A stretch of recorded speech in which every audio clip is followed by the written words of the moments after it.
muchos años hice mis estudios en Europa. ¿En qué parte? Sí, sí. Después de la Academia Diplomática fui becado a Francia.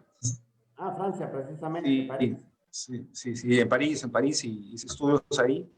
Conocí también Estrasburgo, me gustó mucho esa ciudad, muy bonita. Sí, La capital política de Europa. sí. Bueno, cuando yo estaba estudiante era todavía Comunidad Europea, Comunidad Económica Europea. Sí, Y los países todavía Bueno, tenían ahora su sí ya propia estamos moneda, con ¿no? él. Fue antes de Maastricht.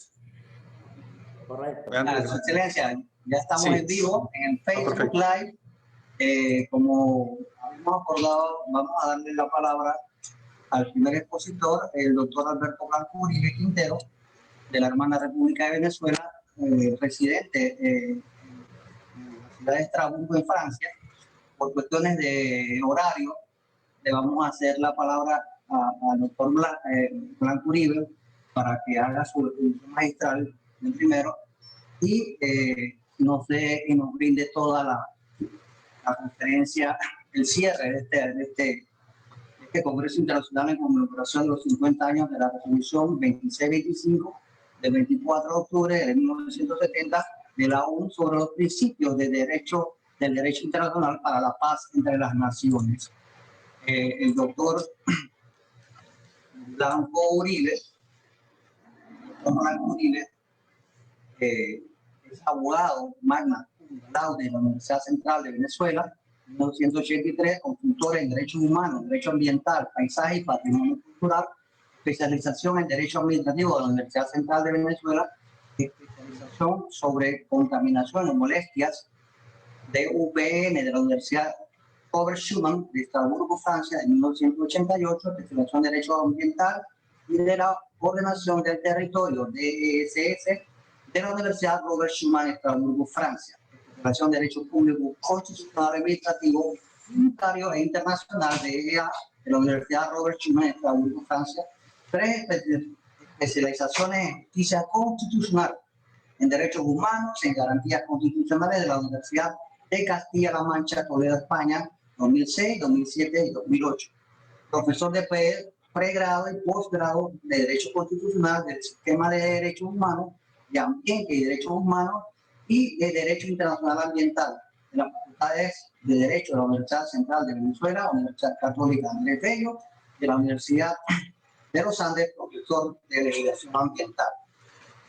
Tiene una maestría en Arquitectura Paisajista de la Facultad de Arquitectura de la Universidad Central de Venezuela y es fundador y ex coordinador de la Cátedra Libre de Derechos Humanos de la Universidad Central de Venezuela, fundador y expresidente de la Sociedad Venezolana de Derecho Ambiental, miembro del Instituto de Derecho Ambiental de la República Dominicana, del Instituto Venezolano de Estudios de Derecho Procesal, del Instituto Iberoamericano de Derecho Procesal, del Centro de Investigaciones y Promoción de la Cultura Jurídica, director de Derechos Humanos de la Asociación Venezolana de Derecho Administrativo, de la Asociación Venezolana de Derecho Tributario, ex miembro alterno por Venezuela del directorio del Instituto Latinoamericano de Derecho Tributario y de la Asociación Mundial de Justicia Constitucional de la Asociación Iberoamericana de Protección de Derechos Fundamentales, director por Venezuela del Instituto Latinoamericano de Investigación y Capacitación Jurídica, Latis Juris de la Red Argentina del Paisaje,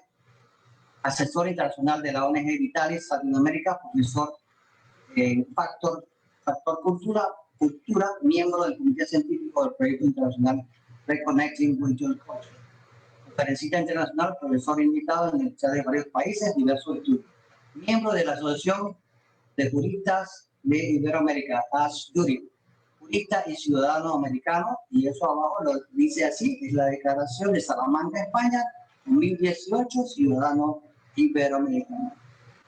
Sin más preámbulo, pues le voy a presentar, tengo el honor y el privilegio de presentar al doctor Alberto Blanco Uribe, de la hermana República de Venezuela, que nos va a brindar una exposición magistral sobre el principio de no intervención contenido en la resolución 2625 del 24 de octubre de 1970. Doctor, bienvenido. El Grupo Guía de Panamá les da la bienvenida, junto con su excelencia el embajador de Perú en Panamá, el doctor Jorge Lafo Carvajal y la doctora Carla Alodi del Perú, la hermana República del Perú. Muy buenas, allá en Francia es de noche, yo sé así que serían buenas noches para usted. Acá todavía somos las 5 de la tarde. No sé, en Perú creo que tenemos más o menos el mismo horario. Así es que le damos la palabra al doctor Humberto Blanco Murillo. Muchísimas gracias. Buen día para todos ustedes. Placer compartir este panel distinguido. Agradezco, por supuesto, la invitación que me formularon los organizadores, la Academia Panameña de Derecho Administrativo, la Embajada del Perú en Panamá, el Grupo Guía, la Asociación Iberoamericana de Juristas, que me honro en representar y de la cual soy miembro, y sobre la cual quisiera decir brevemente que nuestra Asociación Iberoamericana, Juristas de Iberoamérica, persigue fundamentalmente lograr la integración iberoamericana y promover la defensa de los derechos humanos y la libertad, la seguridad jurídica en toda la comunidad iberoamericana, teniendo especialmente un proyecto al cual se refirió mi presentador, que es el de la ciudadanía iberoamericana. Como ciudadano iberoamericano, entonces, tengo el gran gusto de dirigirme a ustedes para tocar un tema vinculado con el principio de no intervención y su delimitación en relación a la intervención humanitaria. Esto, por supuesto, dentro del marco que nos reúne, que es este Congreso Internacional en conmemoración de los 50 años de la Resolución 2625 de la Asamblea General de Naciones Unidas sobre los principios del derecho internacional para la paz entre las naciones. Resolución del 24 de octubre de 1970, y como quiera que me encuentro en Francia en este horario, ya para mí es 24 de octubre para conmemorar este aniversario importante. Voy a comenzar refiriéndome a lo que podemos llamar como los elementos centrales del principio de no intervención, extraídos, por supuesto, en primer término, de la Carta de la Organización de Naciones Unidas y de la propia resolución, particularmente en su preámbulo y en su contenido. Sintetizado de la siguiente forma: en primer término, la amistad y la cooperación entre las naciones, fundamento central de todo el derecho internacional, insistiendo en el término naciones y no en el término estados y mucho menos en el término gobiernos. En segundo lugar, todo gira en torno a la garantía de la libertad, de la igualdad, de la justicia y del respeto y goce efectivo de los derechos humanos por todas y cada una de las personas que componen estas naciones. En tercer lugar, la obligación de no intervenir en los asuntos internos de otro Estado, so pena de incurrir en un ilícito que se conoce como injerencia. Luego vamos a verificar un poco qué vamos a entender por eso de asuntos internos de otro Estado. En cuarto lugar, el respeto de la independencia política y de la integridad territorial de todos los estados, lo cual implica evitar cualquier signo, cualquier manifestación de dominación extranjera. En siguiente lugar, la prohibición del uso de la fuerza contra la libre autodeterminación de los pueblos. Y finalmente, el deber de promover el respeto y el gozo efectivo de los derechos humanos. Sobre esta línea, vamos entonces a tratar de precisar qué es esto de asuntos realmente internos de otro Estado, y vamos a referirnos a tres ejemplos dentro de muchos, como pudieran ser la decisión soberana de un Estado de modificar su forma, vale decir, un Estado federal que decide internamente pasar a ser un Estado unitario, o un Estado unitario que pretende descentralizarse al extremo de llegar a conformar un Estado federal. Es un tema en el cual ningún otro Estado del planeta tiene por qué intervenir, no tiene por qué inmiscuirse, así como también pudiera ser el hecho de la definición por parte de un Estado de una política pública no discriminatoria de salud, o también, por ejemplo, el tema de una discusión en el seno del Poder Legislativo de un respectivo Estado acerca de un proyecto de ley que se pudiese estar discutiendo y promoviendo. Y por supuesto, un larguísimo etcétera. De manera que, más que referirme a supuestos de asuntos internos, realmente internos, en los cuales no puede haber intervención, voy a tratar de irme desarrollando en la delimitación del tema a los efectos de evidenciar cuándo sí es posible la intervención, siempre que sea por razones humanitarias. Sobre esta línea, hay que distinguir que hay aspectos que trascienden las fronteras, que aun cuando estén relacionados a hechos que se circunscriban en su ocurrencia al territorio de un Estado, pueden tener efectos más allá de las fronteras. Y voy a generar dos tipos de líneas posibles para entender esto. La primera tiene que ver con ejemplos muy claros del derecho internacional ambiental. El principio fundamental del derecho internacional ambiental, recogido en la Declaración de Estocolmo de 1972, establece claramente que ningún Estado puede utilizar su territorio ni permitir el uso de su territorio de forma tal que se puedan causar perjuicios en el territorio de otros Estados o en los bienes y personas situadas en territorios de otros Estados. Y sobre esto voy a citar un ejemplo muy conocido que le dio origen al tema, que es el caso de las fundiciones de Trail, en donde hubo un laudo arbitral de 1941 que le da nacimiento al derecho internacional ambiental, en el cual Estados Unidos, víctima de una decisión del gobierno canadiense de autorizar la instalación de una fundición de acero en un sitio fronterizo con los Estados Unidos, casualmente en un punto en el cual el viento sopla norte-sur, llevando toda la contaminación atmosférica sobre el territorio norteamericano.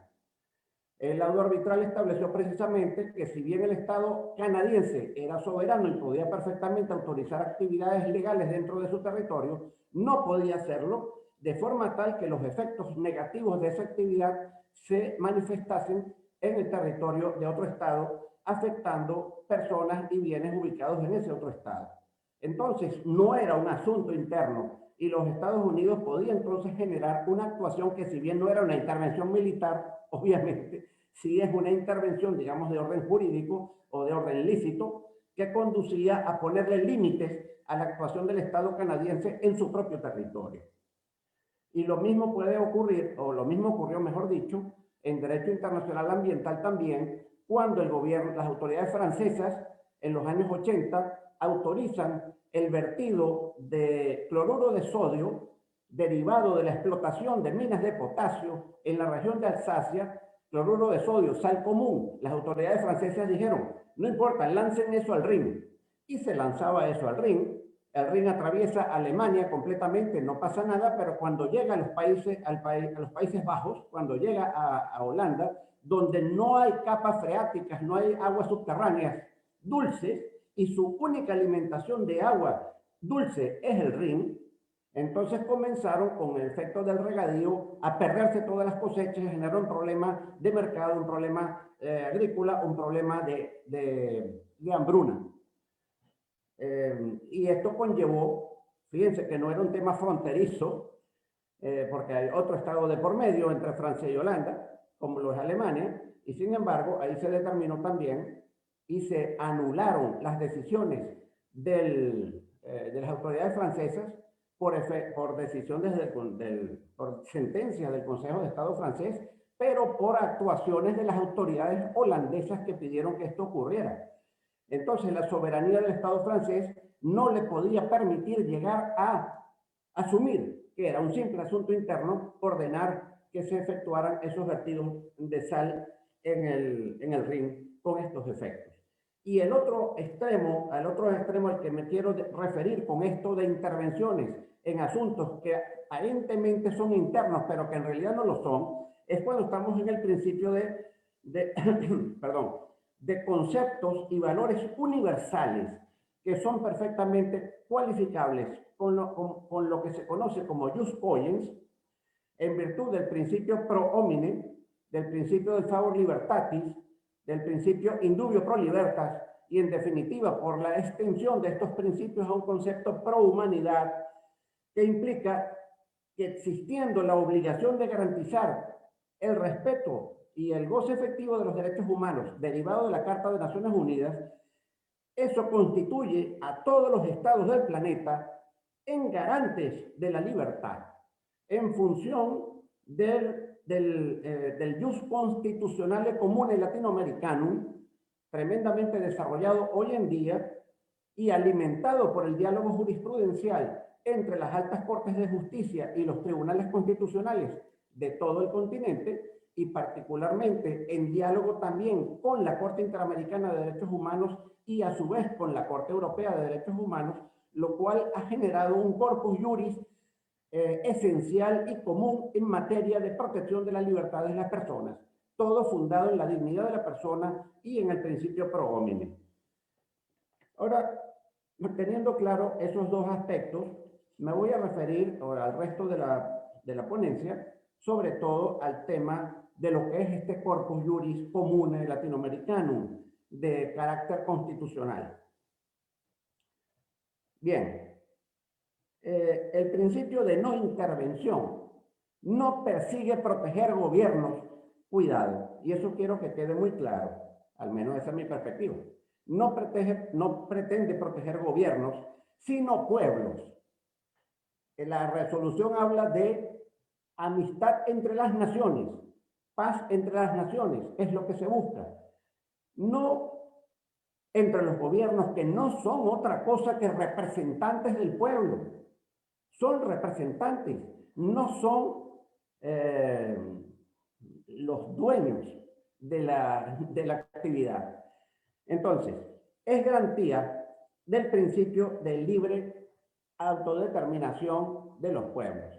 Es decir, planteo que el principio de no intervención es una garantía de vigencia real del principio de libre autodeterminación de los pueblos. Puede ser que quien viole los derechos humanos sea el propio gobierno o un tercer estado que ha invadido o de alguna forma ejerce dominación extranjera sobre el pueblo de ese estado, violando la constitución digamos, aprobada en su momento en ese respectivo país, violando los derechos humanos, violando la soberanía de ese país. Entonces, si todos los estados son garantes del respeto de los derechos humanos, otro estado debe intervenir en garantía de la libertad y restablecer la soberanía. Hago un alto aquí para hacer referencia a una famosa frase que posiblemente recuerden. L'État c'est moi. El Estado soy yo. Este asunto lo dijo, esta expresión la utilizó el rey absolutista francés Luis XIV, el rey Sol, ¿verdad?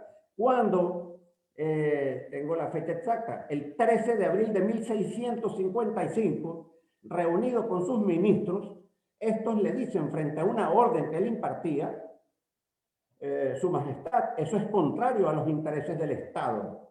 Y el rey dijo, el Estado soy yo. ¿Cómo lo que yo ordene puede ser contrario a mis intereses? Y esa es la expresión más clara del absolutismo. Pero esto que rescatamos de los libros de historia no es historia en muchos países de nuestro planeta, desgraciadamente. Porque hoy en día existen muchos regímenes autoritarios y totalitarios en el planeta que son los absolutistas modernos, por llamarlos así. Frente a estos absolutistas modernos, muchas veces la comunidad internacional reacciona generando sanciones, que son formas de intervención. Intervención humanitaria, por supuesto. Por ejemplo, sanciones económicas, sanciones diplomáticas, sanciones políticas. Y esto no es injerencia, sino intervención humanitaria. Por supuesto, ¿a quién se está sancionando? ¿A los pueblos? No. ¿A quién se está sancionando? A los países, es decir, al Estado como persona jurídica. No, se está sancionando a los funcionarios, a las autoridades. Por ejemplo, cuando los Estados Unidos, el Canadá, la Unión Europea, países miembros de la Unión Europea, el Grupo de Lima, que si mal no recuerdo, cuenta con 13 países miembros, de los cuales Panamá y Perú son parte fundamental, contra funcionarios del gobierno venezolano, no contra el pueblo, ni contra el Estado de Venezuela, porque ni el pueblo venezolano, ni el país como tal, es propietario de bienes inmuebles, de mansiones en los Estados Unidos, en Suiza, de cuentas bancarias, de inversiones que son objeto de congelación, que son objeto de confiscación. Sin embargo, de forma populista, las autoridades totalitarias suelen decir que se está cometiendo un delito de traición a la patria por toda aquella persona, venezolana en este caso, pero pudiera ser en otro país también, que fomente, solicite, pida que haya una ayuda extranjera manifestada en estos tipos de sanciones. Por ejemplo, suspensión de visas, prohibiciones de entradas al país. Por supuesto, l'état c'est moi, las autoridades dicen están sancionando al país, están ultrajando los intereses de Venezuela, están interviniendo, están interfiriendo, están cometiendo injerencia. Y no es así, la injerencia es contra los pueblos. La injerencia prohibida es contra los pueblos, contra la libre autodeterminación de los pueblos, contra su soberanía, no contra las autoridades usurpadoras, no contra las autoridades totalitarias. Bajo esta línea, entonces, proseguimos con el discurso. El principio, la intervención humanitaria se ha presentado en la historia en muchas ocasiones. Voy a hacer rápidamente una citación, pero previamente quiero hacer un símil con el derecho penal. En el derecho penal existe el delito de omisión de socorro a persona en peligro. Y de lo que se trata justamente, llevado esto al campo internacional, es que un Estado no puede, si tiene el deber de proteger los derechos humanos, que no son derechos de peruanos, de panameños, de venezolanos, ni de ingleses, son derechos de toda la humanidad, son derechos humanos, esa es la condición de ser humano, lo que nos hace titulares de ello, quedarse con los ojos cerrados mientras en otro Estado el propio gobierno que allí existe, violando el principio de autodeterminación de ese pueblo, viola constantemente sus derechos humanos, el Estado de Derecho y el principio democrático. Tiene el deber de intervenir. De esto se habla en el derecho internacional del derecho de injerencia, pero otra doctrina, y así prefiero yo llamarlo también, habla del deber de asistencia a pueblo en peligro, a pueblo sujeto a desmanes violatorios de sus derechos humanos por parte de sus propias autoridades, no legítimas, por supuesto. Ahora bien, volviendo a esto, durante la Segunda Guerra Mundial, Alemania ocupa Francia.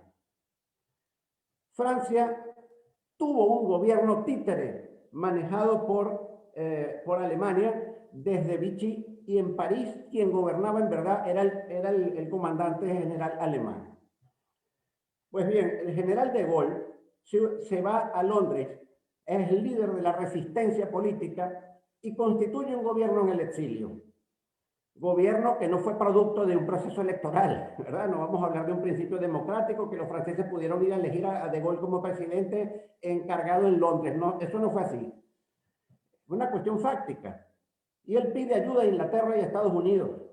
Y ellos se la acuerdan. Estados Unidos e Inglaterra invaden Francia, intervienen en Francia. Pudiera decirse un asunto interno francés. Era Francia la que estaba ocupada por Alemania. Ah, pero que estos países también estaban en guerra, sí es verdad. Pero es una intervención extranjera. ¿Y qué fue lo que pasó? ¿Por qué es humanitaria después?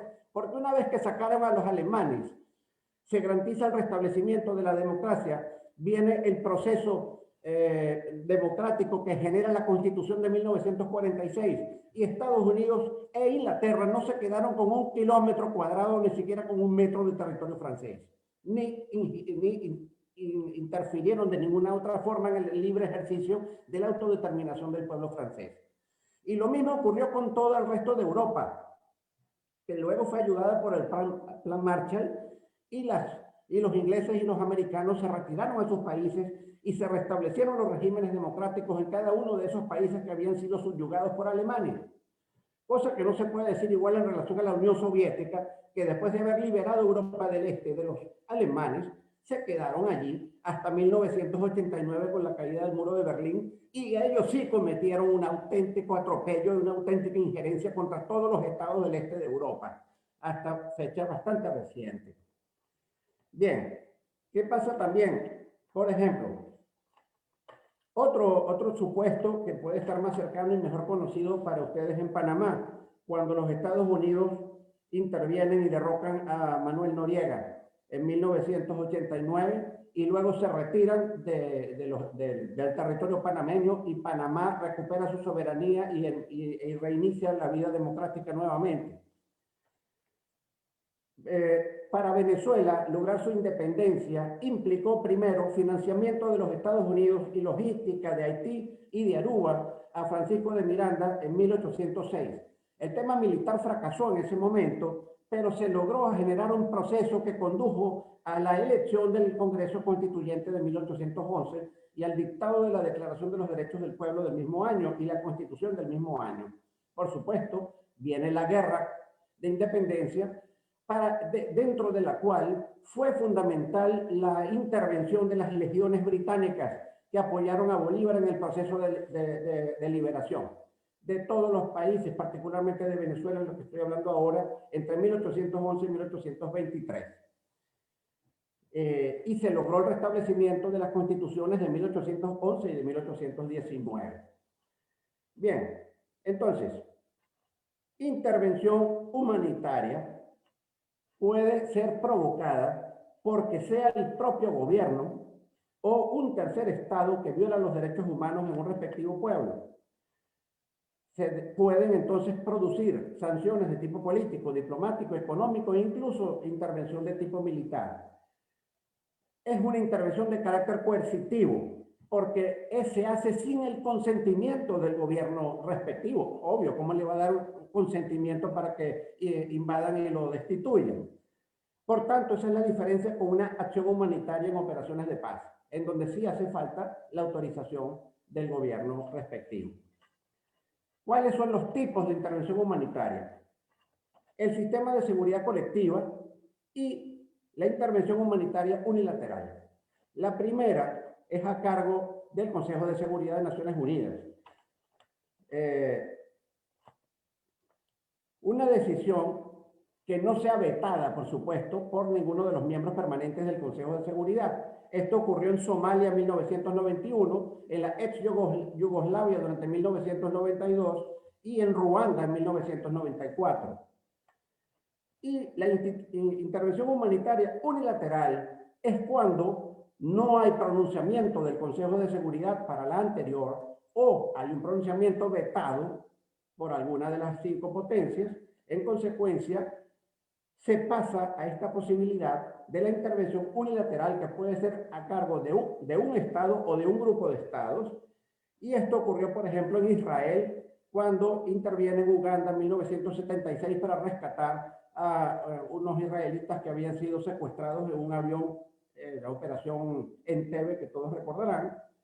También cuando los Estados Unidos, Barbados, Jamaica y todos los países de la Organización de Estados del Caribe Oriental intervienen en Granada en 1983, derrocando un gobierno satélite de la Unión Soviética en el momento, y se restablece posteriormente el sistema democrático. Cuando la OTAN interviene en Kosovo en 1999 para impedir la limpieza étnica que estaba a cargo de los serbios y en contra de albaneses y otros grupos minoritarios. Ahora bien, ¿cuáles son las condiciones para que pueda proceder legítimamente una intervención humanitaria de tipo unilateral como las que estoy mencionando? En primer lugar, debe tratarse de una situación grave y sistemática de violación de derechos humanos. Hay que recordar que desde 2017 los informes en relación a Venezuela, emitidos por la Comisión Interamericana de Derechos Humanos y por la Oficina del Alto Comisionado de Naciones Unidas sobre los Derechos Humanos, han dejado claramente establecida la violación sistemática de los derechos humanos, la anulación total del Estado de Derecho, la violación total de la Constitución, del régimen constitucional, la violación del principio democrático, la ausencia de independencia del Poder Judicial y, en definitiva, la existencia de un golpe de Estado permanente. Por otro lado, se requiere que el Consejo de Seguridad no tome medida alguna. Esto ya lo hemos visto. Rusia ha vetado las decisiones que pueda tomar el Consejo de Seguridad en contra de Venezuela. Rusia, que debería más bien, igual que China, abstenerse de participar por razones éticas, porque los dos son los socios comerciales fundamentales del gobierno existente en Venezuela. De hecho, son los que están generando, incluso Rusia, con intervención militar, con presencia militar importante en Venezuela, sin que eso haya sido acordado por el pueblo soberano de Venezuela, por cierto, vetan y entonces eso está excluido.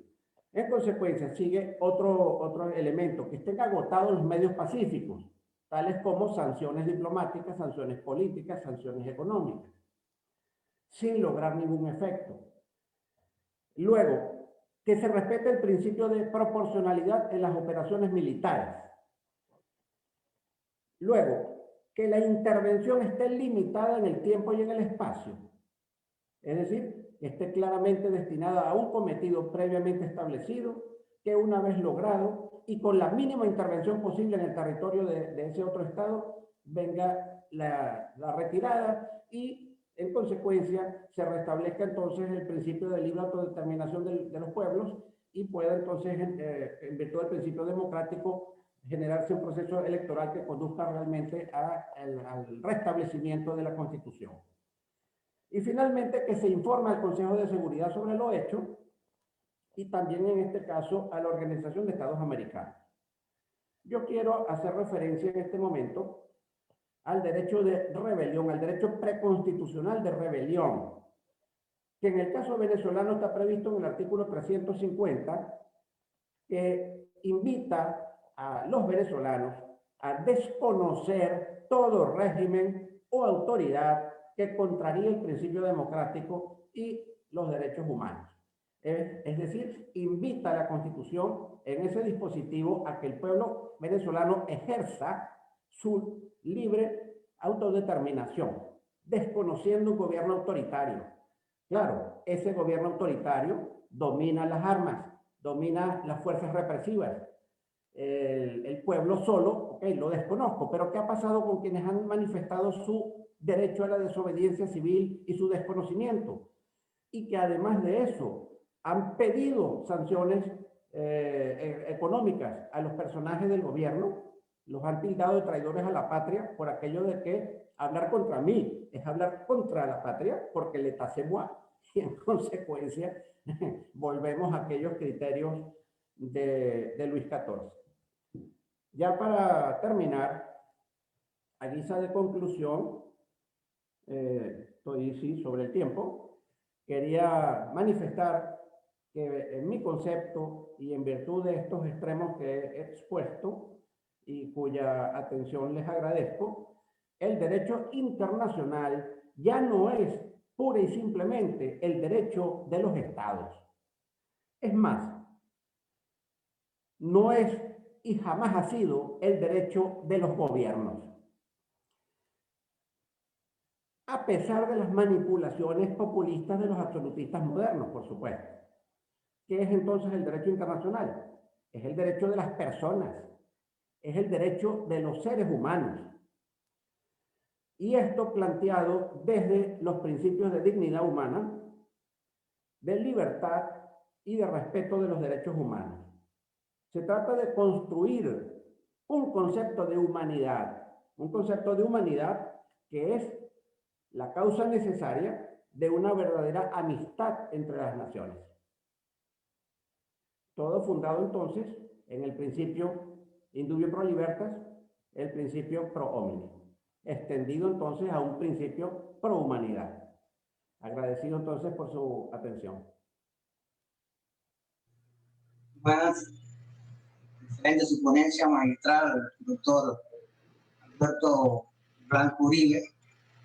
El principio de no intervención tiene, como usted bien lo ha explicado y lo ha digamos, desarmado en la filosofía, que no es un principio que no es que no se pueda intervenir, sino que existe una motivación en la cual se puede intervenir siempre y cuando sea por razones humanitarias para preservar los derechos y garantías de la vida del ser humano, especialmente cuando está en peligro pues, ese bien tan preciado que es la vida, y otros principios, digamos, que involucran los derechos fundamentales expresados en la Carta de las Naciones Unidas, la Carta de los Derechos Humanos.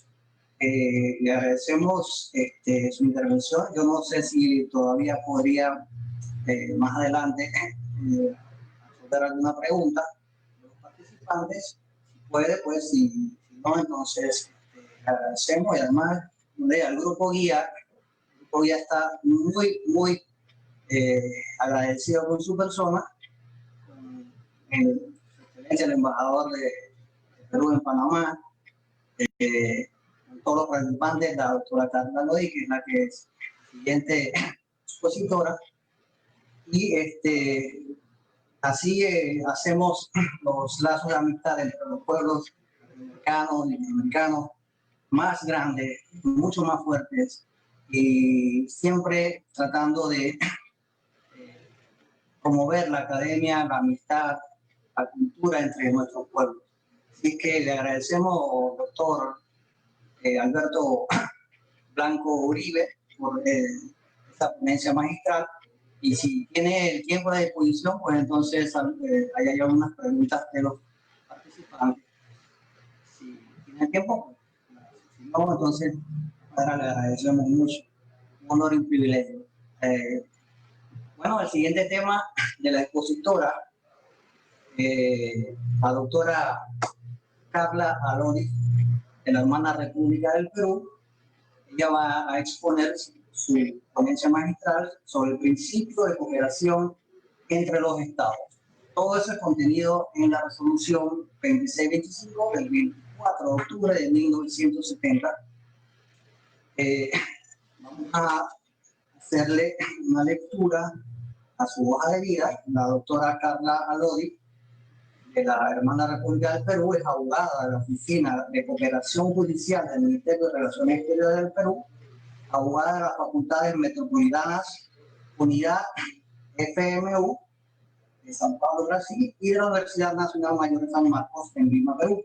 Magíster en Derechos Humanos, Derecho Internacional Humanitario y Resolución de Conflictos del Centro de Altos Estudios Nacionales CAEN. Especialista en Derecho Internacional, Escuela Paulista de Direito, EPD de Brasil. Espero que lo haya pronunciado bien, doctora. Bueno, bienvenida, doctora.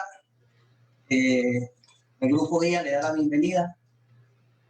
Muy encantado de que usted participe y nos aporte con su exposición sobre los principios de cooperación entre los estados. Sin más, le doy la palabra, doctora. Bienvenida. Muy buenas tardes con todos. Agradecer por tan cordial bienvenida, doctor Castro Uribe. Un saludo especial al embajador Jorge Raffo y al doctor Blanco Uribe. De verdad es un gran placer de poder participar en este congreso en conmemoración a los 50 años de la resolución 2625 de la Asamblea General de Naciones Unidas. No quisiera iniciar esta ponencia sin antes agradecer por los organizadores de este evento y al embajador Jorge Raffo y al doctor Pablo Rosales, quien por la cordial invitación que me hizo para que yo pueda estar el día de hoy acá con ustedes. Les voy a compartir diapositivas.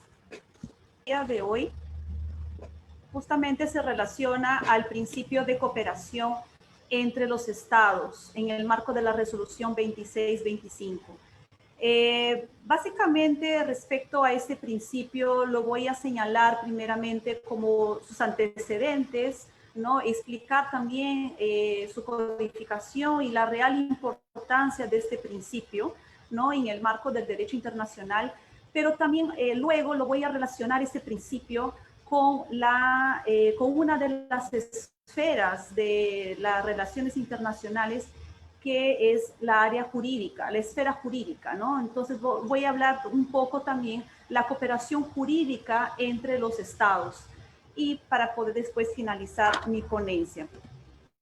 Al mérito realmente de lo que se relaciona al principio de cooperación entre los estados, es interesante que tengamos ciertas consideraciones generales para poder hablar sobre este principio, ¿no?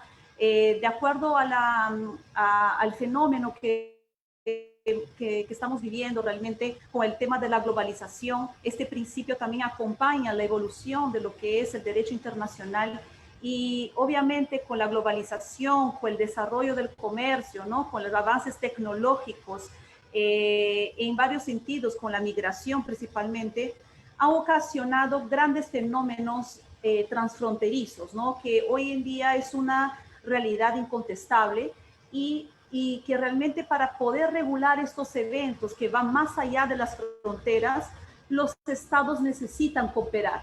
Entonces, parte por ahí el principio, ¿no? La importancia de este principio realmente. Dicho esto, este principio también está inmerso en el área de lo que se refiere al derecho internacional público, que como conocemos es un subsistema de las relaciones internacionales, que consiste en normas de carácter vinculante, pero que estudia las relaciones entre los estados, las relaciones entre ellos y demás sujetos de derecho internacional. Lo que no me voy a tener eso al día de hoy, dado que el principio, lo que estoy señalando, se refiere justamente al principio de cooperación entre los estados. Y como fundamento importante también, como uno de los sujetos del derecho internacional, es entender también la importancia del Estado, ¿no? Que son los únicos capaces también de establecer pautas de acción, ¿no? Y que buscan regularizar sus relaciones, es decir, crear derechos en este contexto. Y por último, también entrando un poco ya más al tema, muy importante también señalar sobre una de las fuentes también principales también del derecho internacional, que está relacionado, que son los principios generales del derecho internacional, ¿no? Que consta en el artículo 38 de la fundamenta también uno de este principio que les estoy comentando.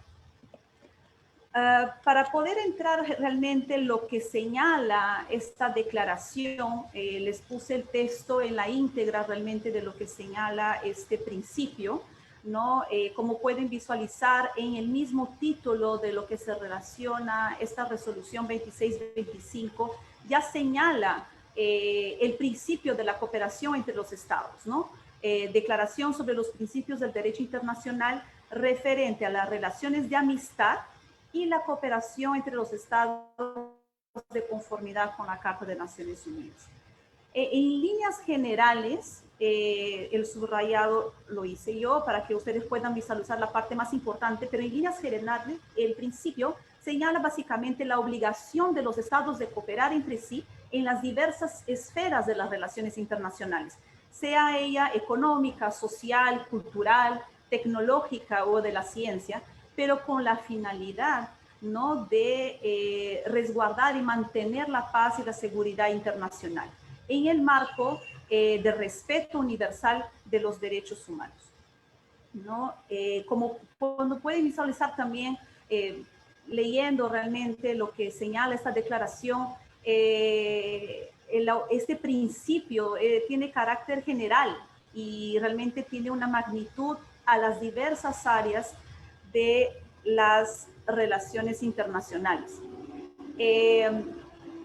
Como una cierta curiosidad relacionado a este principio de cooperación, ya señalando ya lo que se refiere a los antecedentes, ¿no? De este principio, digamos que podíamos visualizar por primera vez, no expresamente, pero digamos algunos alcances en el artículo 23 y 24 del Convenio Constitutivo de la Sociedad de las Naciones, en ese momento conocida como Liga de las Naciones, en 1919, ¿no? El Tratado de Versalles. Justamente esto se dio ya luego de la Primera Guerra Mundial. Obviamente que el sentido en ese momento de este principio tenía otra finalidad de lo que ya se viene avanzando en el derecho internacional, pero básicamente las esferas principales que señala este tratado, ¿no? La Sociedad de Naciones, señala en el ámbito únicamente de la cooperación económica y social, ¿no? En un primer momento. En un segundo momento, ya después de finalizada la sucesora, digamos, de la Sociedad de Naciones, ya se plasmó con el artículo 55 de la Carta de Naciones Unidas, donde también señala y tiene un título, un capítulo específico sobre la cooperación de los estados en el ámbito económico y social también, únicamente, pero en el inciso B de este artículo 55 de Naciones Unidas ya abarca también, ya digamos que amplía las relaciones internacionales en cuanto al ámbito económico, social y sanitario y de otros problemas conexos. Entonces, veamos que ya, digamos, fue un avance ya relacionado a este principio, ¿no? Es importante señalar también que la obligación de cooperación que señala justamente la resolución 2625 tiene como fundamento justamente la creación de la Organización de Naciones Unidas, ¿no? De acuerdo a los principios y los propósitos realmente de la Carta de Naciones Unidas y su artículo 3. Y un dato interesante también, dado que les estoy mencionando sobre estos antecedentes, es que este principio exclusivo es un principio exclusivo de la resolución 2625. Digamos, está expreso, ¿no? Dado que, pero no está recogido, no está expresamente señalado en el artículo 2 de la Carta de Naciones Unidas, ¿no? Tomamos en cuenta que la Carta de Naciones Unidas es de 1945, esta resolución es de 1970, entonces digamos que antes había unos alcances relacionados al principio, pero ahora realmente ya lo están señalando ya expresamente. Y como les he comentado al inicio también, este principio radica como una obligación de alcance universal y de contenido general. Y además, esta resolución contiene un aspecto muy interesante también que abarca no solo a los principios de cooperación entre los estados, pero en general a todos los principios, de lo que señala la disposición general de la resolución 2625, que justamente señala que los principios que constan en esta resolución, ¿no? Constituyen principios básicos del derecho internacional, ¿no? Como les he comentado inicialmente, que constituye como una fuente del derecho internacional. Y lo más importante es que, como es una declaración, ¿no? Recomienda, solicita, digamos, a los Estados miembros, a todos los Estados, digamos, todos los Estados que sus comportamientos su comportamiento en el mundo internacional se rija en base a estos principios internacionales, ¿no? En estricto cumplimiento de esta normativa. Justamente como ustedes pudieron ver, les estoy demostrando que este principio, como ya les he señalado, como tiene un ámbito tan general, es tan amplio su magnitud, yo me permití realmente relacionarlo y hablarles el día de hoy un poco sobre una de las esferas principales que yo lo considero hoy importante, que es poco conocida, pero a la vez muy actual, y creo que sería importante considerarlo, que es la esfera jurídica. Y voy a hablar un poco sobre la cooperación jurídica entre los estados, ¿no? Que, como les he comentado, no es muy conocido, pero en este contexto también viene, digamos, evolucionando junto con el derecho internacional y también de acuerdo a este principio que está totalmente relacionado. Pero cuando hablamos de la cooperación jurídica entre los estados, ¿qué significa, no? ¿Cuál es su fundamento, básicamente?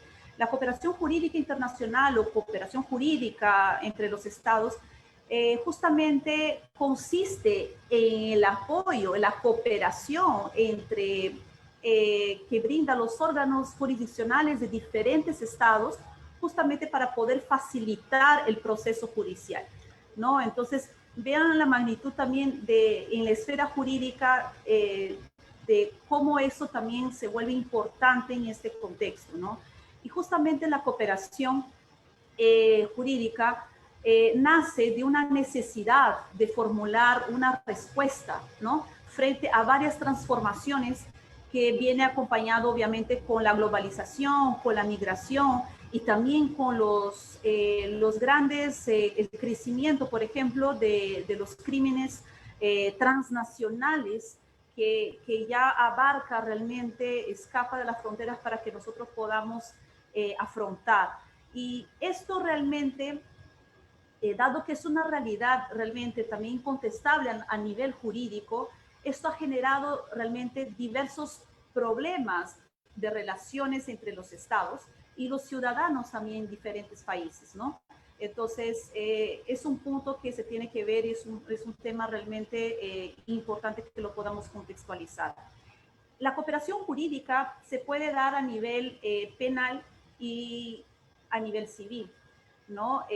A nivel penal, ya haciendo ya una mención a la cooperación jurídica en el Perú, ¿no? Nosotros tenemos en el Código Procesal Penal justamente relacionado un capítulo especial realmente sobre la cooperación jurídica entre los estados que se rige en base a los tratados y en su defecto al principio de reciprocidad. Entonces, en el marco de los derechos humanos. Entonces, y señala nuestro código que tenemos 3 mecanismos importantes de la cooperación jurídica para poder afrontar todos estos problemas de estos intercambios transfronterizos. Entre ellos, los más importantes es el traslado, les estoy mencionando esto a nivel penal, el traslado de personas condenadas, la asistencia judicial internacional y las extradiciones, que es el mecanismo más conocido, ¿no? Más conocido en ese término. En cuanto a los traslados de personas condenadas, les voy a puntualizar brevemente para que puedan tener una cierta, un entendimiento mejor. El traslado de personas condenadas justamente se da cuando una persona comete un delito, ¿no? Y es sentenciada, pero solicita el pedido al otro estado para que pueda terminar de cumplir su condena en su propio país de origen, ¿no? Justamente este mecanismo de traslado tiene un concepto humanitario, ¿no? Justamente para que esta persona pueda quedarse, digamos, terminar de cumplir la condena más cerca a sus familiares, en su ámbito de origen. Este es muy importante, este mecanismo, porque para que se pueda dar el traslado de personas condenadas, se necesita realmente la aceptación del Estado, tanto del receptor como el ejecutor también de esta medida y también de la persona que solicita el traslado. Otro mecanismo también importante es la asistencia judicial internacional, que también es cuando un Estado solicita apoyo al otro Estado a través de sus órganos jurisdiccionales para realizar determinadas diligencias procesales. Y por último, la extradición, ¿no? Que básicamente es el mecanismo de cooperación más antiguo que realmente tenemos, pero básicamente es la entrega de una persona a solicitud de otro Estado a fin de poder determinar, a fin de que se pueda proceder para su juzgamiento o de la condena.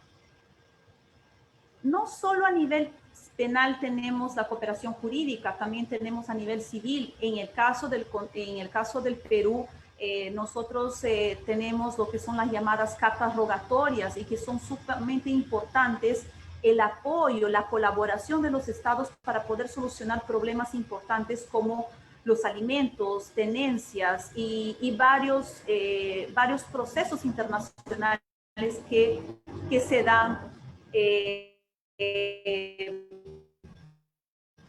en otros países, ¿no? En el Perú menciona básicamente los exhortos, dado que las cartas rogatorias en una denominación más a los tratados internacionales, pero básicamente, y también tenemos señalado en la Ley Orgánica del Poder Judicial, el artículo 168, que señala básicamente sobre el exhorto internacional. Ahora, por curiosidad, señalando y dando continuación a mi presentación, justamente ya abarcando un poco, ya explicarles la fundamentación de esta cooperación jurídica que está relacionada con este principio de cooperación entre los estados. Hay dos corrientes doctrinarias que es de un autor brasileño, Abad, de 2013, que señala básicamente los fundamentos de la cooperación jurídica, ¿no? Entre ellas la voluntarista, que justamente señala que la cooperación jurídica entre los estados se va a regir, se va a fundamentar si existiera un tratado internacional o en su defecto por el principio, por la voluntad del Estado en base al principio de reciprocidad y de comitas gentio, que es de la cortesía internacional. Y en la otra corriente doctrinaria señala también sobre la cooperación, ¿no? Justamente basada en los principios generales del derecho internacional o de la costumbre internacional que consta, está plasmado en la resolución 2625 y también por las reglas generales de la cooperación entre los estados de la Carta de Naciones Unidas.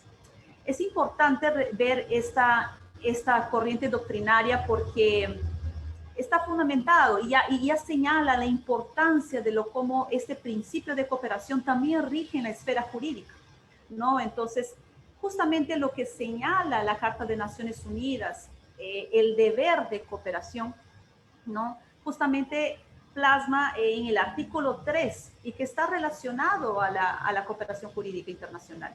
Como pueden visualizar en el texto, señala realizar la cooperación internacional en la solución de problemas internacionales, económicos, sociales, en el desarrollo y estímulo del respeto a los derechos humanos y de servir los esfuerzos de las naciones para alcanzar estos propósitos. Y, por consiguiente, en la resolución 2625, de la que estamos hablando, también señala, o sea, como que fundamenta que la cooperación jurídica también está inmersa, no expresamente, pero está inmersa como un alcance general, donde señala que los estados deben cooperar para promover el respeto universal de los derechos humanos y de su desarrollo en general. Como les he mencionado, por lo menos en el Código Procesal Penal en el Perú, las relaciones de cooperación jurídica se rigen, ¿no?, en base al tratado y en su defecto por el principio de reciprocidad, pero siempre en el marco de los derechos humanos. Y acá les pongo como un ejemplo, ¿no?, de justamente contra un tratado que nosotros tenemos vigentes entre el Perú y con nuestros hermanos de Panamá, que es muy importante porque justamente en tema de cooperación jurídica, en estos tres mecanismos que les he señalado, con Panamá, dando un ejemplo, tenemos tres acuerdos, los tres acuerdos están vigentes, tanto de traslado de personas condenadas como de asistencia judicial en materia penal y también de extradiciones. Acá les pongo un ejemplo para que vean que recogiendo a los tratados, que es un tratado bilateral, en el preámbulo de los tratados recoge el principio de cooperación entre los estados, ¿no? Además que tengamos que cumplir lo que señala el tratado, pero el tratado bilateral se inmerge por la voluntad, ¿no?, entre los estados.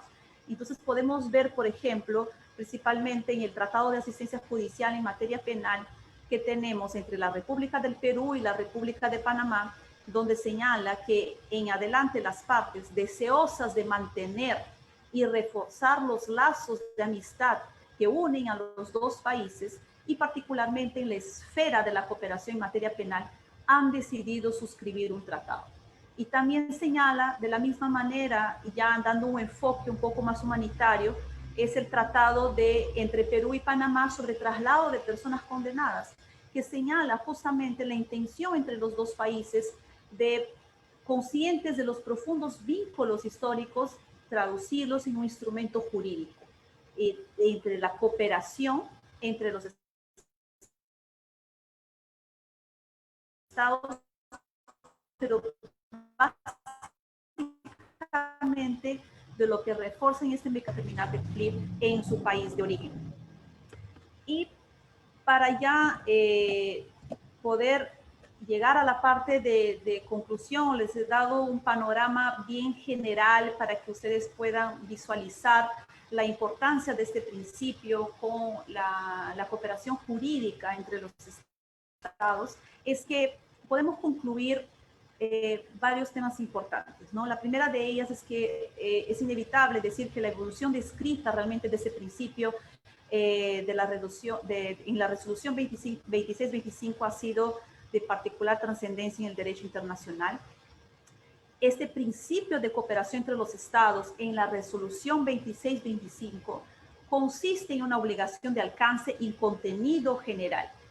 Por lo tanto, no solo está abocado al tema económico-social como estaba al inicio, abarca a diversas áreas, ¿no?, de las relaciones internacionales, con el fundamento, obviamente, de mantener la paz y la seguridad internacional. Otro punto importante para poder concluir es que los principios generales que rigen también la Carta de Naciones Unidas, ¿no?, como el principio que les comenté de promover la cooperación internacional en varios ámbitos, incluye la cooperación jurídica internacional, ¿no? Eso es importante porque relaciona no solo carácter económico, pero estamos hablando de cultural, humano y aspectos conexos a ellos. Entonces, esto también es importante llegar a esta conclusión. Es cierto que en la resolución 2625 no consta expresamente el término cooperación jurídica, ¿no?, internacional. Sin embargo, la misma resolución expresa el deber de cooperar para la promoción del respeto a los derechos humanos en busca del desarrollo. Entonces, por lo tanto, concluyo que la resolución 2625 sí abarca también los temas jurídicos, que esto también es de extrema importancia, dado que la cooperación jurídica también entre los estados se basa en las relaciones en base a los derechos humanos. Es inevitable también no decir que la interdependencia y la globalización, ¿no?, porque la cooperación jurídica realmente nace de todo esto, hace más frecuente y necesario los mecanismos de cooperación judicial internacional. Esto es muy importante porque este mecanismo es también para afrontar bastante problemas que estamos teniendo en estos fenómenos transfronterizos que les vine señalando. También puedo concluir que no se puede materializar la cooperación jurídica internacional sin la cooperación intrínseca de los estados, ¿no? Esto es importante también. Y por último, los sistemas jurídicos de los estados sobre la cooperación jurídica internacional, que están basados de repente en visiones y principios jurídicos distintos, pueden poner barreras a una cooperación eficaz entre los estados. Entonces, quería señalarles brevemente realmente cuál era mi posición, realmente hacer una relación entre este principio y la cooperación jurídica entre los estados. Y bueno, con esto yo concluyo y agradeciendo una vez más por la atención de todos ustedes. Muchas gracias. Muchas gracias, doctora Carla Loli. Excelente ponencia sobre la cooperación entre los estados, especialmente saber que Panamá y el hermano país Perú, pues contamos con un acuerdo de cooperación en materia de derechos humanos y usted lo vio, ¿no?, en materia jurídica, que no está dentro de la misma resolución 2625, que por extensión del derecho humanitario, se hace ese ejercicio en beneficio de y a favor de los derechos humanos. Excelente. Bueno, haría una pregunta de un participante para el doctor Alberto Blanco Uribe. El participante hace una pregunta que yo la puedo digamos, resumir de esta manera. Él pregunta, ¿cuáles serían los parámetros para que se legitime una intervención en un país X, en el cual se le acusa, pues, de que existe una violación flagrante a los derechos humanos? Inclusive se puede decir, pues, que no se respeta mínimamente las garantías fundamentales, los derechos de los pueblos, etcétera. ¿Cuáles serían los parámetros precisos para que se legitime esa intervención, ya sea de manera con sanciones o ya la forma más extrema, con una intervención militar? Se entiende que han habido varios ejemplos en años recientes, no tan recientes, pero sí son conocidas por todo el mundo, como la intervención en Kosovo, en Somalia, entre otras. ¿Cuáles serían los parámetros precisos y qué organismos y qué debates se tienen que dar para poder que se aprueben esas intervenciones que al final pueden se deriven por una intervención militar, ya sea unilateral de un país o multilateral? Doctor Blanco Uribe.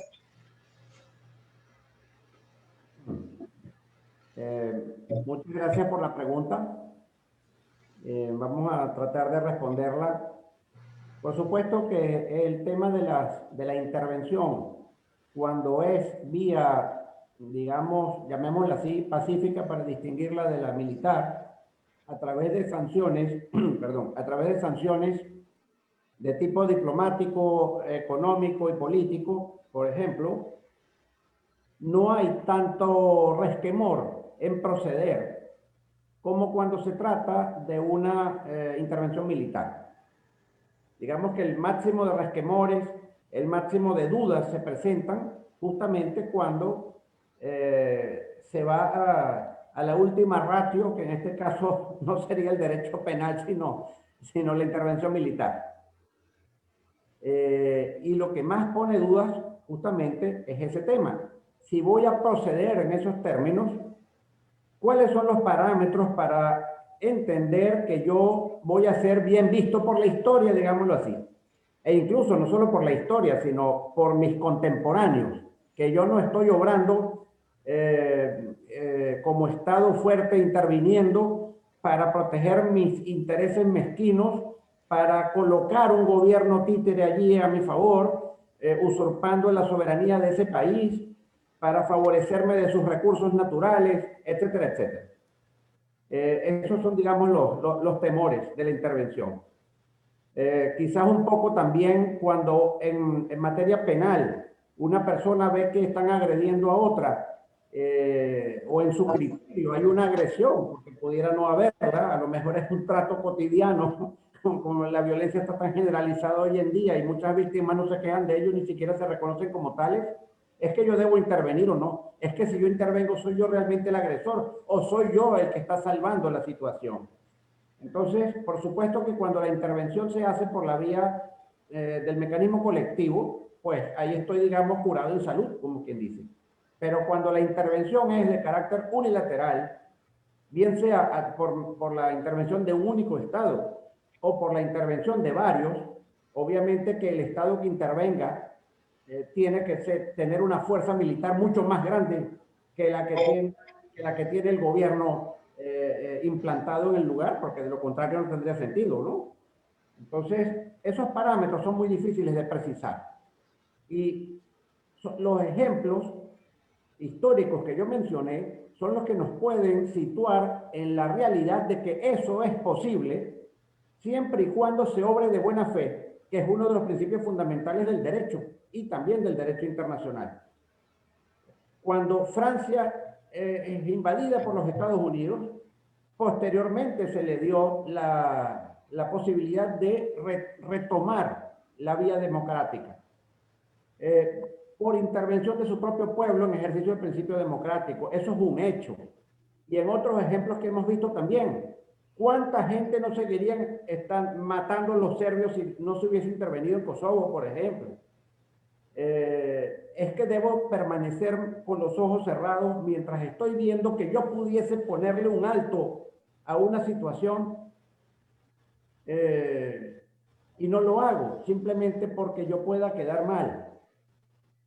Esos parámetros yo traté de indicarlos porque están en la doctrina especificados así. Número uno, tiene que haber una situación grave de violación sistemática de los derechos humanos por parte del gobierno implantado en el sitio contra su propio pueblo. Ok, en este caso de Venezuela, por ejemplo, para facilitarlo, yo no tengo que justificarme porque ya existen informes de la Oficina del Alto Comisionado de Naciones Unidas para los Derechos Humanos y de la Comisión Interamericana de Derechos Humanos que así lo certifican.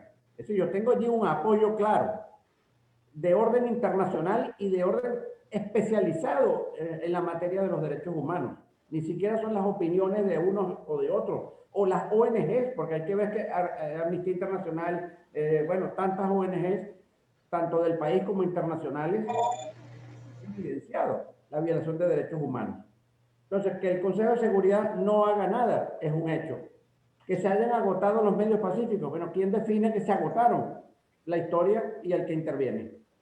Que la intervención sea respetando el principio de proporcionalidad. Es decir, que si yo necesito con un misil solucionar el problema, pues no voy a mandar 20 misiles. Que la intervención sea puntual, quirúrgica, limitada en el tiempo y en el espacio, y que yo informe de lo hecho al Consejo de Seguridad. Esos son los parámetros. Excelente, doctor.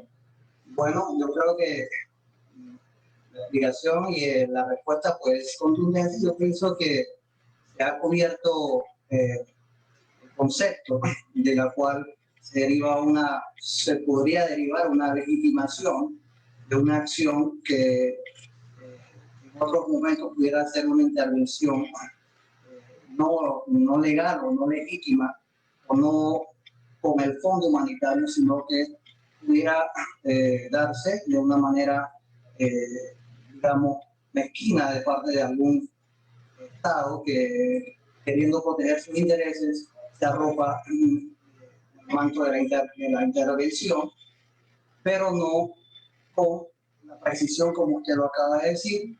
Tiene que ser para intervenir a favor de una población que está siendo sus derechos fundamentales o su vida está en peligro.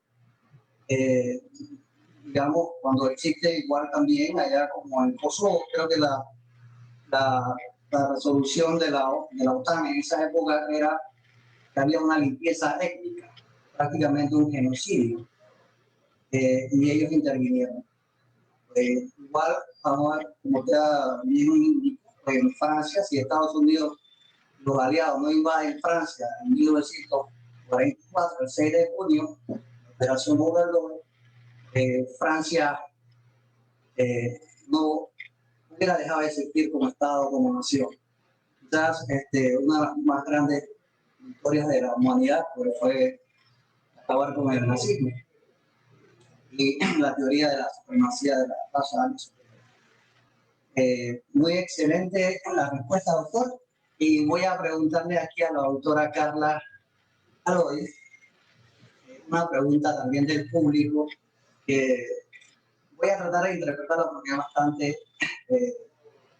aparte de la cooperación, digamos, jurídica, humanitaria, siempre ha habido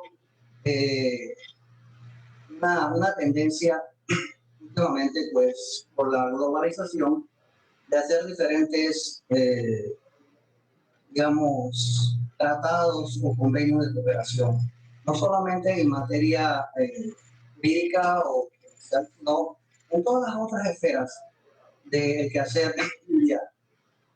Dentro de esa cooperación, digamos, podríamos decir que los países pudieran hacer convenios bilaterales o multilaterales sobre temas, por ejemplo, mucho más concretos. Por ejemplo, si parte de mi población de mi país se va a otro país y son, digamos, por decirlo así, acogidos por el Estado, pues, en otro país, hacer convenios sobre esos, digamos, por decirlo así, refugiados de alguna manera, pero para que ellos como grupo social, digamos, extranjero, o como se podría decir, se les respete también ciertas garantías y derechos, aunque no son derechos políticos, sí son derechos humanos. Es decir, pudiéramos hacer unos convenios multilaterales o bilaterales cuando nuestros nacionales salen afuera a otros países y, digamos, para que sean protegidos los derechos y garantías fundamentales, es decir, en el tema social, el tema económico, aunque no tengan los derechos políticos que tengan los nacionales, sí son sujetos y estaríamos obligados a respetarles los derechos como ciudadanos extranjeros. Porque la Constitución, por lo menos la de Panamá, y yo sé que también la de muchos otros países, dice que las leyes se aplican y los derechos fundamentales se aplican a nacionales y extranjeros. Y yo quisiera que usted nos hablara sobre esa posibilidad de hacer esos convenios más allá de los que son la parte jurídica. Así que esa es más o menos la pregunta que hizo. Sí, gracias por la pregunta. Sí, además de la cooperación jurídica entre los estados que se rige también por los tratados y todo, o por el principio de reciprocidad, ¿no? O lo que le llamamos de los otros ámbitos, puede ser a nivel social, económico o tecnológico, tenemos la cooperación internacional que no solo se rige también entre los estados, pero puede ser entre organismos internacionales y también los organismos de sociedades civiles y diferentes ámbitos, ¿no? Y eso se puede realizar, que lo llamamos como una cooperación técnica internacional, que eso se viene dando justamente para poder abarcar las otras esferas en este ámbito internacional que es grande, ¿no? Un ejemplo de eso, justamente que se puede hacer por una cooperación técnica internacional entre un organismo internacional o entre estados también, y que se viene realizando y todo, por ejemplo, cuando una ayuda humanitaria, ¿no? A través, por ejemplo, de donaciones y para algún contexto específico para poder ayudar a las personas y se hace realmente a través de este tipo de cooperación internacional que lo llamamos una cooperación técnica internacional en esos diferentes ámbitos. Realmente es diferente de lo que he mencionado, porque la cooperación jurídica solamente se da entre estados, ¿no? La cooperación técnica internacional ya se puede abarcar a otros sujetos, ¿no? Entre estados, entre organismos internacionales, organismos de la sociedad civil también. Muy buena respuesta, muchas gracias, excelente. Yo creo que ya el participante está, digamos, bien informado e ilustrado. Bueno, vamos a darle la palabra a su excelencia, al señor embajador Jorge Carvajal, para que despida el Congreso en conmemoración de los 50 aniversarios, 50 años de la resolución 2625 del 24 de octubre de 1970 sobre los principios de derecho internacional usados en la Carta de las Naciones Unidas y la Asamblea General de las Naciones Unidas de 1970. Y queremos agradecer grandemente al doctor Alberto Blanco Uribe por su excelente participación, ponencia magistral, la doctora Carla Alodi, también excelente, magnífica ponencia, y del grupo guía, mi persona, el licenciado Roque Castro Verde, agradecerle a su excelencia al embajador Jorge Rafael Carvajal toda la ayuda, toda la cooperación, todo ese entusiasmo, el dinamismo que nos ha hecho sentirnos orgullosos y privilegiados pues, de darle este congreso de una manera gratuita, muy dinámica, con unos expositores de primera. Estoy así, como quien dice, muy emocionado pues, por todo este despliegue de intelectualidad, de academia, de hermandad entre nosotros, los pueblos latinoamericanos y iberoamericanos, como decimos. Podemos tener idiosincrasias, pero siempre habrá cosas muy profundas que nos unen entre los pueblos hermanos de Venezuela, Perú, Chile, Colombia, todos los pueblos latinoamericanos y iberoamericanos, inclusive la madre patria. Y bueno, como dice, tal vez lo diría el doctor Alberto Languribe, inclusive hasta tenemos cierta afinidad con Francia, que es la madre o la patria, el nacimiento donde realmente nació la verdadera principio democrático y derechos fundamentales de toda la humanidad. Así que, Su Excelencia, le doy la palabra para que despida el Congreso. Muy agradecido. Muchas gracias, doctor Castro Verde. En realidad, para la Embajada del Perú, para el Ministerio de Relaciones Exteriores del Perú, para mí en concreto, es un honor poder dirigirme a ustedes esta noche para agradecerle a los expositores, en primer lugar, al doctor Blanco Uribe, a la doctora Alodi, por dos intervenciones muy dinámicas, muy ilustradas, muy profundas y sobre todo tremendamente detalladas sobre dos principios fundamentales que están contenidos en la resolución 2625 de Naciones Unidas.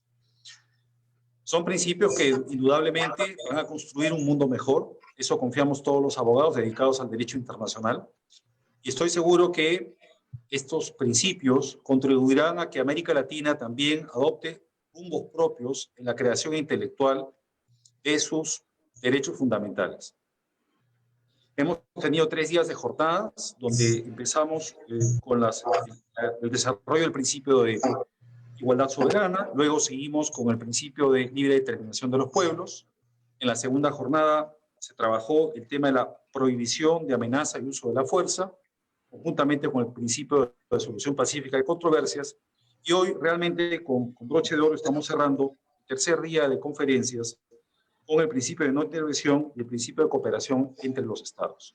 Lo novedoso de estas exposiciones es que han sido elaboradas desde una óptica estrictamente latinoamericana para oyentes latinoamericanos, hispanoamericanos y sobre todo con la contribución efectiva, como dijo el doctor Castro Verde, hermana de los ponentes. Se ha notado entre ellos una dinámica particular, como dije alguna oportunidad, parecía una danza de ballet, ¿no? Donde cada uno de ellos iba elaborando unos pasos jurídicos muy interesantes que constituían un eslabón para la siguiente exposición. Creo que eso es lo resaltable y lo destacable de la calidad de nuestros expositores. Agradecerles sinceramente a los 6 por este esfuerzo, al Grupo Guía por haber organizado y dado el marco para llevar adelante este evento. Como repito, a nombre de la Embajada del Perú y de la Cancillería peruana, les agradecemos a ustedes, señores ponentes, y a ustedes, señores participantes, oyentes, por habernos acompañado en este día. Declaro formalmente clausurado el evento, agradeciéndoles nuevamente por sus valiosas preguntas y contribuciones. Muchas gracias. Buenas noches.